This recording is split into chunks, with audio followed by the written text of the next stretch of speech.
갈라디아서 5장 22, 23 합독합니다. 시작.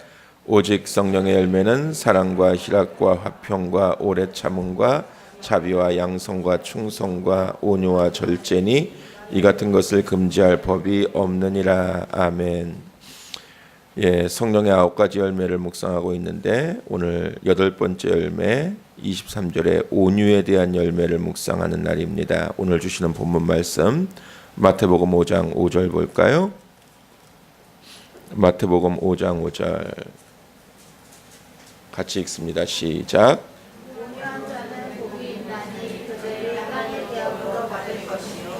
아멘. 온유한 자는 복이 있나니 그들이 땅을 기업으로 받을 것이며. 미국에서 제자 훈련을 하면서 성령의 9가지 열매 중에 가장 맺고 싶은 열매가 어떤 것입니까? 1, 2, 3번. 그저 있어도 그만 없어도 그만인 열매 밑 아래서부터 1, 2, 3번 해보라 그랬어요. 그랬더니 가장 열매 맺기 원하는 열매가 그래도 사랑의 열매였어요. 좀 사랑의 열매가 맺혔으면 좋겠습니다. 그런데 어떤 분이 답을 좀 특이하게 썼어요. 저는 성령의 열매는 굳이 필요 없고요. 굉장히 개성이 강한 분이세요. 저는 성령의 은사만 받았으면 좋겠습니다. 그래서 그분 그 주부터 저하고 1:1 제자 양육 들어갔어요. 그 말 때문에. 무슨 말인지 알아들으세요? 성령의 열매가 필요 없대요. 은사만 있으면 된대요. 신유의 은사, 기적의 은사, 은사만 주시면 되지 굳이 열매가 필요하냐는 거예요. 그래서 제가 그분을 한 3개월 동안 일주일에 한 번씩 만나서 성경 공부 따로 가르쳤어요. 그런데 좌우간 가장 원하는 열매가 무엇입니까? 했더니 사랑의 열매. 있어도 그만 없어도 그만 있으면 다행이고 없어도 오케이 할 수 있는 열매가 뭐냐 그랬더니 온유의 열매래요. 대부분이 10명 중에 한 8명이. 그래서 왜 그러냐고, 왜 이렇게 온유의 열매가 값어치가 없을까요? 그랬더니 하나같이 하는 말이, 사람이 온유해지면 좀 바보 같잖아요. 조금 심한 말로 하면 좀 등신 같지 않아요?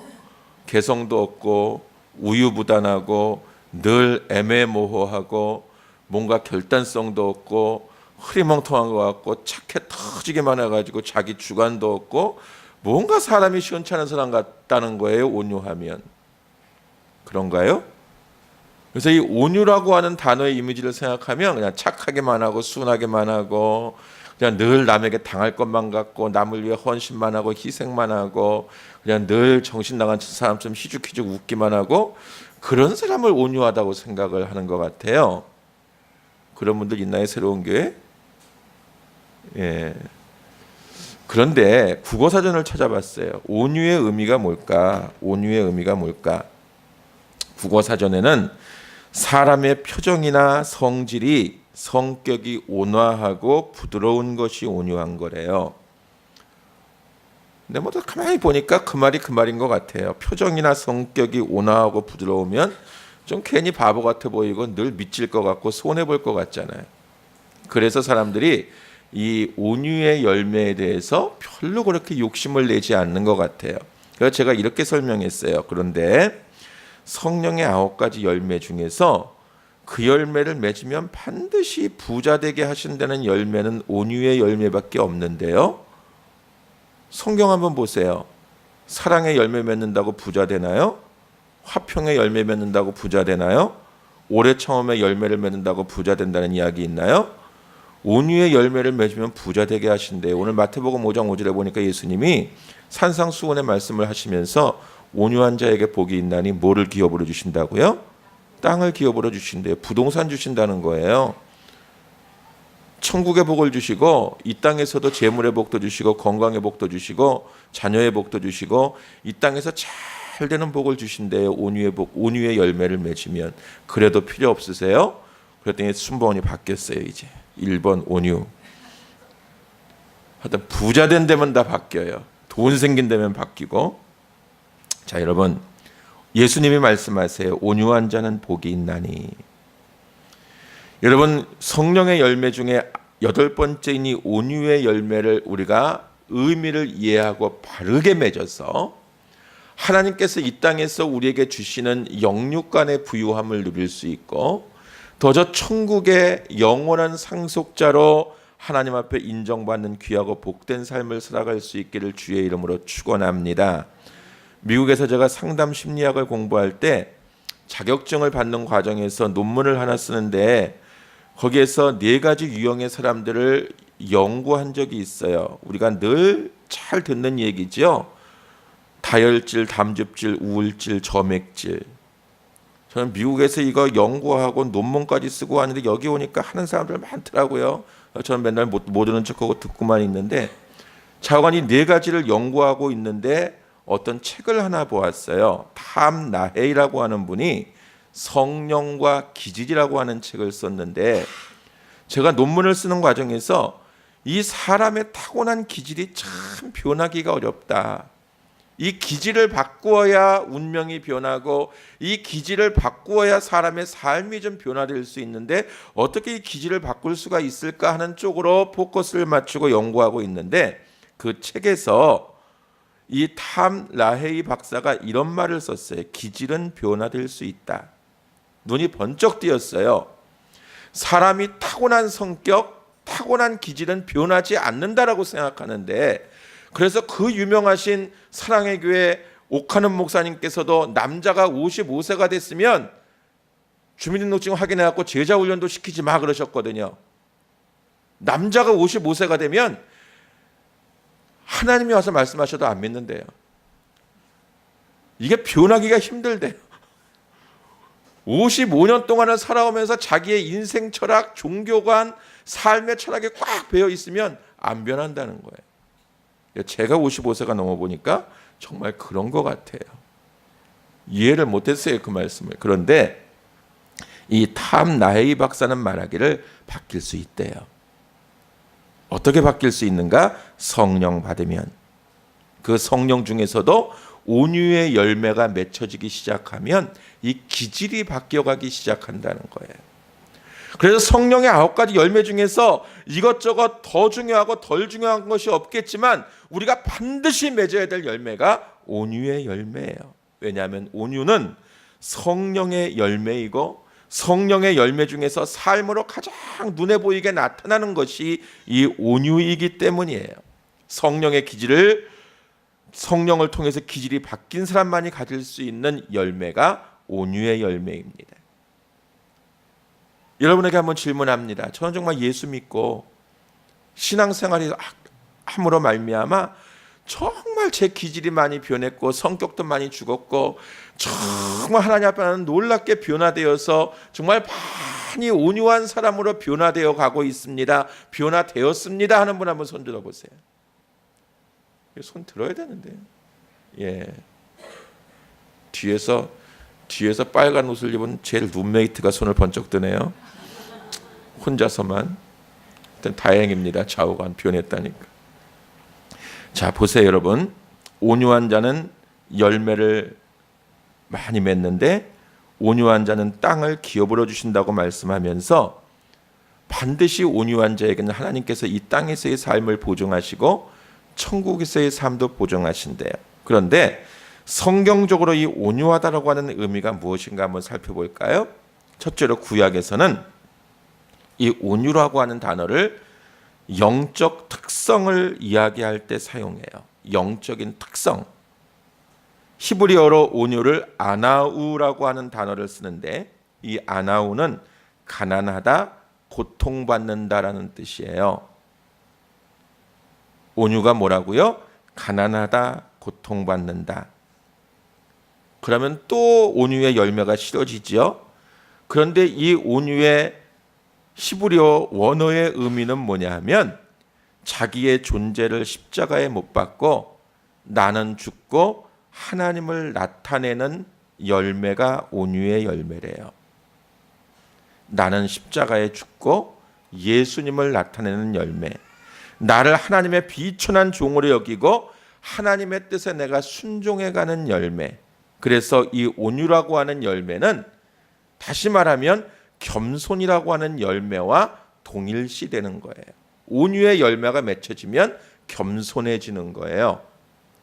그러니까 자꾸 온유라고 하는 단어를 뭐 뜨겁다, 차갑다, 우유부단하다, 애매모호하다 그렇게 해석하지 말고 이 온유는 겸손이다.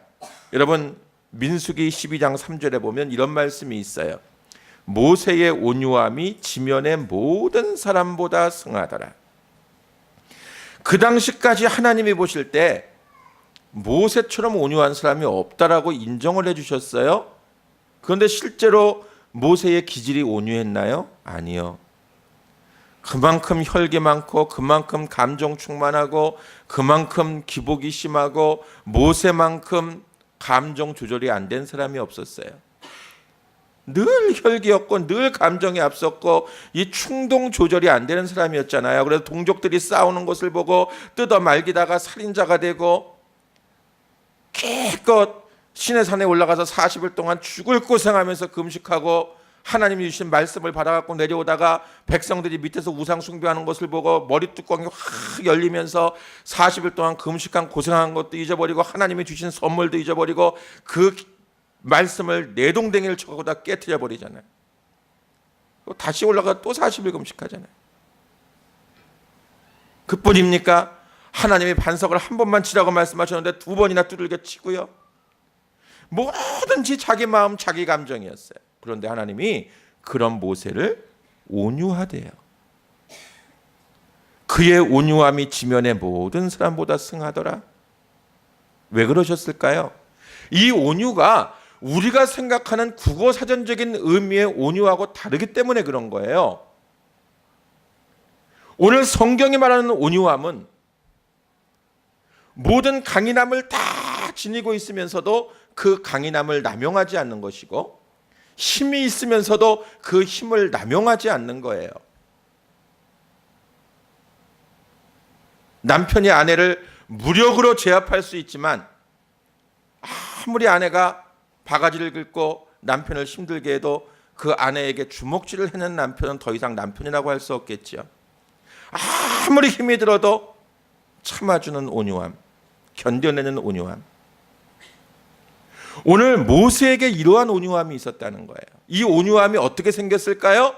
하나님 앞에 순간순간 자기를 복종하고 자기의 혈기와 자기의 감정과 자기의 인간적인 마음들을 십자가에 못 박고 죽어지고자 하는 순종하는 마음이 있었기 때문에 하나님이 모세를 온유하다라고 인정해 주셨어요. 이것이 바로 구약에서 말하는 영적인 특성인 온유예요. 강하면서도 그 강함을 함부로 남용하지 않는 겸손. 아멘. 자, 둘째로 신약에서는 이 온유를 내적인 태도로 이야기해요. 헬라어로 온유는 프라우테스라고 하는 단어를 쓰는데 이 프라우테스는 그리스도인의 품성의 열매 중에 하나이고 오늘 토마스 왓슨이라고 하는 신학자가 이 온유함을 이렇게 얘기해요. 온유함은 하나님에 대해서 순종하는 것이고 하나님의 뜻에 절대로 원망하거나 불평하거나 거역하지 않고 순종하는 것이고 인간들에 대해서는 상대방이 나에게 돌을 던지는 것을 참을 수 있고 박해하는 것을 참을 수 있고 나에게 악하게 대하는 것을 참을 수 있는 용기, 이것이 온유래요. 뭐라고요? 하나님에 대해서는 순종하고 사람에 대해서는 참아주는 것, 이것이 온유의 열매라는 거예요. 자, 그러면 정말 우리가 온유의 열매를 맺기 위해서 우리가 무엇을 배워야 될까? 예수님이 살아가신 온유의 성품을 닮아야 되겠죠. 예수님은 마태복음 11장 29절에서 당신 자신이 나는 온유하고 겸손하니 내 멍에를 메고 나를 배우라고 말씀하세요. 수없이 많은 교주가 있는데 그 유명한 교주들이 아무리 유명해도 나는 온유하다, 나는 겸손하다라고 말한 교주가 없어요. 세상에 어떠한 종교의 창시자도 자기를 온유하다, 겸손하다라고 말한 사람이 없어요. 예수님은 정말로 교만한 분이세요. 그렇죠? 자기 자신을 겸손하다고 표현한 분은 이분밖에 없어요. 세상 천지에. 창조 이래로 나는 겸손하다, 나를 배워라. 그런데 여러분, 지금까지 말씀을 쭉 들으면서 조금 정리가 되셨나요? 오늘 성경에서 얘기하는 온유는 이렇게 품성이 어질고 착하고 매사에 그냥 우유부단하고 애매모호한 그저 물에 물 탄 듯 술에 술 탄 듯 착하기만 한 이러한 성품을 말하는 게 아니고 정말 세상에 누구도 감당할 수 없는 강한 힘을 가지고 있으면서도 그 힘을 남용하지 않고 하나님 아버지의 뜻에 순종할 수 있고 사람들의 박해와 고난을 참을 수 있는 성품을 가진 사람이 온유하대요. 그러면 예수님 말고 온유한 분이 누가 있을까요? 그렇죠? 맞는 말씀이잖아요. 예수님이 어떤 분이세요? 하나님과 동등하신 분인데 그 동등함을 동등함으로 여기지 아니하시고 인간의 모습으로 이 땅에 오셨어요. 성육신에 오셨다고 말하지요. 하나님이 인간의 몸을 입고 오셨다고. 그 성육신에 오신 예수님이 십자가의 고통을 참으셨어요. 십자가의 고통을 참으셨다라고 하는 것은 고통당하는 자들을 향한 연민입니다. 마가복음 3장에 보면 예수님께서 안식일에 손 마른 자를 고쳐주시는 이야기가 나와요. 바리새인들 율법학자들이 자꾸 시비를 겁니다. 왜 안식일에 일을 하느냐고, 왜 안식일에 사람을 고치느냐고, 하나님 앞에 거룩하게 예배해야 되는데 왜 일을 하느냐고 시비를 걸지만 예수님은 그들의 마음의 완악함에 근심하시고 노하셨어요. 그리고 여전히 묵묵히 당신의 사역을 감당하셨어요. 이것이 온유라는 거예요. 막 화가 나고 노함이 있고 말귀를 알아듣지 못하는 제자들과 그 율법학자들 바리새인들 때문에 속이 상하시지만 그럼에도 불구하고 묵묵히 당신의 사명을 감당하시는 것. 힘들고 마음 상하고 감정 상하고 뚜껑 열린다고 다 내 성격대로 살아가면 그리스도인다운 삶을 살아갈 수가 없는 거예요. 우리가 목사로, 장로, 권사, 집사로, 성도로 살아가면서 내 혈기 다 부리고 내 감정 다 부리고 내 할 말 다 하면서 살아갈 수가 없는 거예요. 자, 여러분 생각해 보세요. 안식일에 선을 행하는 것과 악을 행하는 것, 생명을 구하는 것과 생명을 죽이는 것, 어느 것이 옳으냐고 예수님이 말씀하시니까 무리가 잠잠해졌어요. 예수님은 늘 옳은 것을 행하시는 분이세요. 할렐루야. 온유함이란 선과 악 사이에서 옳은 것을 행하는 삶을 사는 거예요. 또 하나 예수님의 온유는 전통을 깨고 진리를 위해서 물러나지 않는 용기예요. 우리 마가복음 7장 말씀 한번 볼까요? 마가복음 7장 1절부터 14절까지 한번 우리 교독하겠습니다. 스크린에 말씀 떠 있습니다. 자, 교독합니다. 제가 먼저 읽죠. 바리새인들과 또 서기관 중 몇이 예루살렘에서 와서 예수께 모여들었다가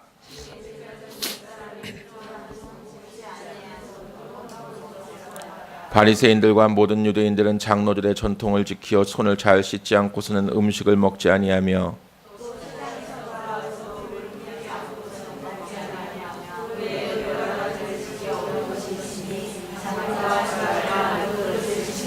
이에 바리새인들과 서기관들이 예수께 묻되 어찌하여 당신의 제자들은 장로들의 전통을 준행하지 아니하고 부정한 손으로 떡을 먹나이까?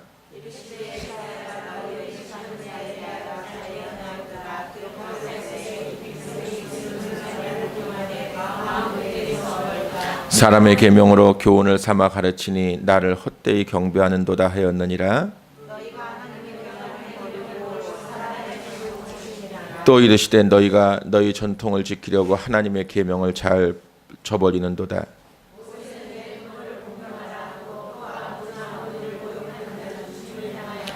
너희는 이르되 사람이 아버지에게나 어머니에게나 말하기를 내가 드려 유익하게 될 것이 고르반 곧 하나님께 드림이 되었다고 하기만 하면 그만이라 하고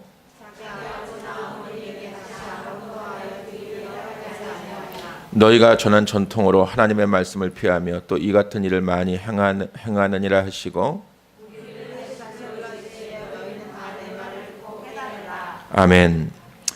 자, 전통에 얽매여 있는 바리새인들, 서기관들, 장로들과 예수님이 논쟁이 벌어졌어요.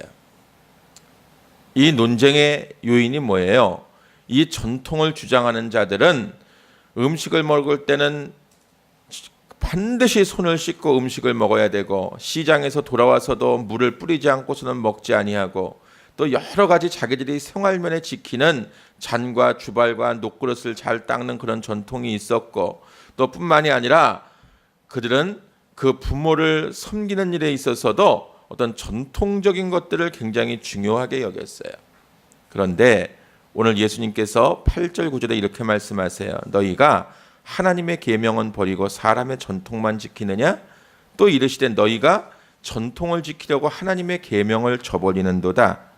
하나님의 계명을 버리고 사람의 유전을 지키기 위해서 너무나 종교적인 삶을 살아가는 이 무리들을 향해 예수님은 참으실 수가 없었던 거예요. 모세의 이야기를 하고 계세요. 자, 모세가 내 부모를 공경하고 아비나 어미를 회방하는 자는 반드시 죽이리라 하였거늘 고르반즉 하나님께 드림이 되었다고 말하면서 그 부모님이 하나님께 드림이 되었다고 말하면서 자기의 편의에 따라 부모를 공경하지 않는 진리를 저버린 자들을 예수님은 용서할 수 없다라고 말씀하세요. 다시 말하면 부모님이 살아계실 때는 전혀 자식 노릇하지 않고 부모 보기를 옆집 모같이도 여기지 않고 살다가 그 부모가 돌아가시고 나면 그냥 제사 지내는 일은 생명을 지켜서 하려고 하는, 그러면 제사 지내는 게 옳고 그러다는 얘기를 지금 하는 게 아니에요. 이게 뭐 우상 숭배다 아니다 그 얘기를 지금 하는 게 아니고 오늘 예수님이 하시는 말씀은 뭐냐면 내 부모가 살아계실 때 그 부모를 하나님처럼 공경하고 섬기는 것이 하나님이 원하시는 삶이다. 그 부모가 돌아가신 다음에 그 부모의 유전을 따라가는 것이 그 전통이 중요한 게 아니라는 이야기예요. 음식을 먹을 때 손을 씻고 안 씻고도 그래서 너희들의 전통일 뿐이지 그것이 하나님의 말씀은 아니라는 거예요. 오늘 저와 여러분에게도 이러한 전통들이 다 있어요. 가정생활에서도 사회생활에서도 교회생활에서도 어떤 또 신앙생활을 하면서 자기의 신앙과 체험에 의해서 경험되어진 것들이 축적되어져 가지고 예배를 드리면서도 힘들어하는 분들이 있어요. 제가 침례교 목사님들을 보면서 한동안 굉장히 힘들었어요. 침례교는 사도신경을 하지 않아요. 예배 시간에. 제가 처음에 그게 굉장히 힘들어가지고 침례교 목사들하고 커피도 마시기 싫어한 적이 있어요.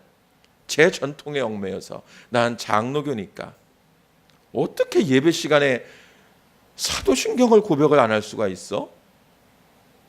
막 그게 불과 10여 년 전까지도 제 내리에 꽉 차 있었어요. 사도신경 안 하면 이단은 아니래도 사입이야.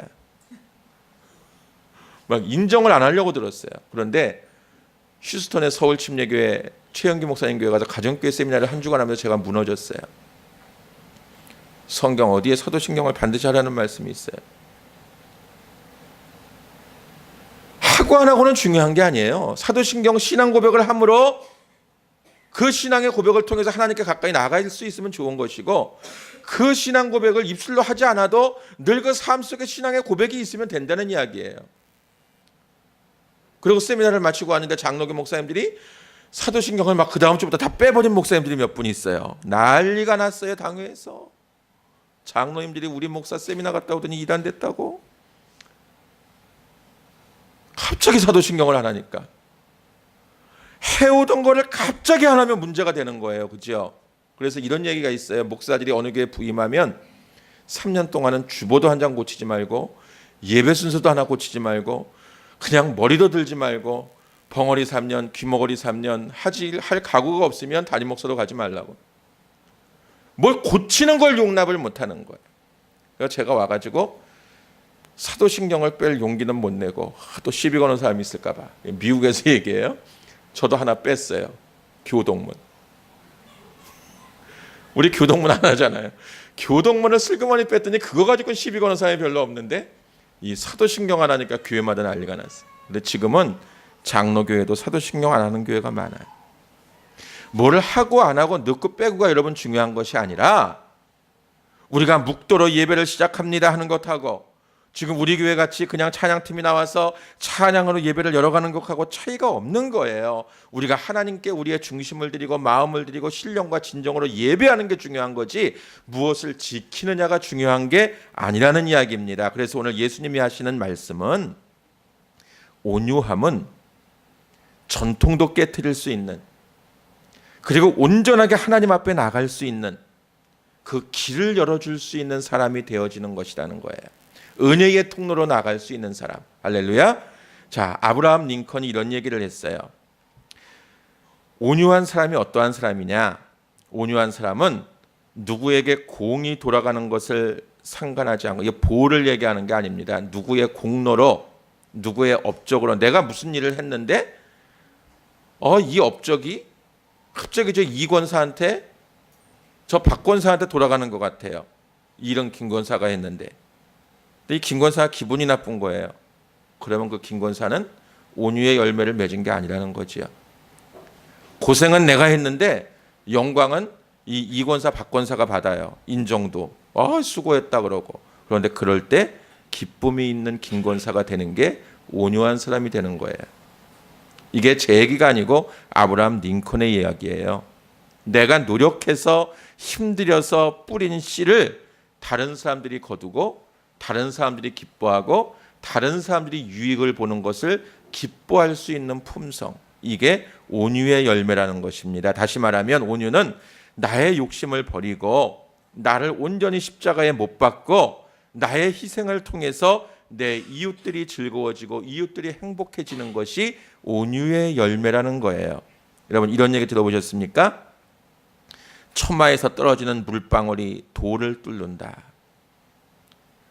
한 방울씩 똑똑 떨어지는 처마 끝에 물 한 방울이 끊임없이 떨어지면 그 큰 바위에 구멍이 생깁니다. 이게 온유함이에요. 끊임없이 약한 것 같지만 끊임없이 목적이 이루어질 때까지. 여러분 겨울에 눈이 많이 오면 거목이 부러지는 경우가 있어요. 눈이 무슨 무게가 있습니까? 그런데 그 눈이 쌓이고 또 쌓이면 그 육중한 거목이 눈의 무게를 못 이기고 쓰러질 때가 있어요. 그래서 오늘 우리 예수님은 이 온유한 사람들이 땅을 기업으로 얻을 것이라고 말씀하고 있는데, 정말 자기 욕심을 버리고 살아가는 사람이 하나님의 나라를 위협으로 받고 이 땅에서도 기업을 자기의 것으로 받을 수 있다고 하는 사실을 생각하면서 정말 여러분, 저와 여러분에게 온유한 성품의 열매가 맺혀질 수 있기를 소원합니다. 이런 이야기가 있어요. 바람과 해가 길을 가고 있는 어느 나그네의 외투를 벗기는 시합을 하게 됐대요. 누가 벗겼을까요? 바람일까요? 해일까요? 바람이 아무리 센 바람을 일으켜도 이 외투를 입은 사람은 외투를 더욱더 감싸기만 하지 벗을 생각을 하지 않았어요. 그런데 해가 구름을 벗겨내고 따뜻한 햇볕을 내리쬐니까 왜 이렇게 날씨가 점점 더워져? 하면서 외투를 벗었대요. 다시 말하면 온유의 열매는 저 급하게 내 성격, 내 기질, 내 감정으로 무엇인가를 후다닥 해치우는 것이 아니라 하나님이 주시는 성품으로 끝까지 인내하고 기다리면서 하나님의 때를 소망하고 기다리고 강인한 영적인 기질을 키워나가되 그 강한 힘을 남용하지 않고 하나님의 영광을 위해 순종하고 이웃의 기쁨을 위해 희생할 수 있는 열매가 온유의 열매래요. 이 온유의 열매를 맺게 되면 땅을 정복하고 부자 되게 해주신대요. 할렐루야. 이 말씀을 믿으시고 확증하시고 온유의 열매가 여러분의 삶 속에 풍성하게 맺혀지기를 주의 이름으로 축원합니다.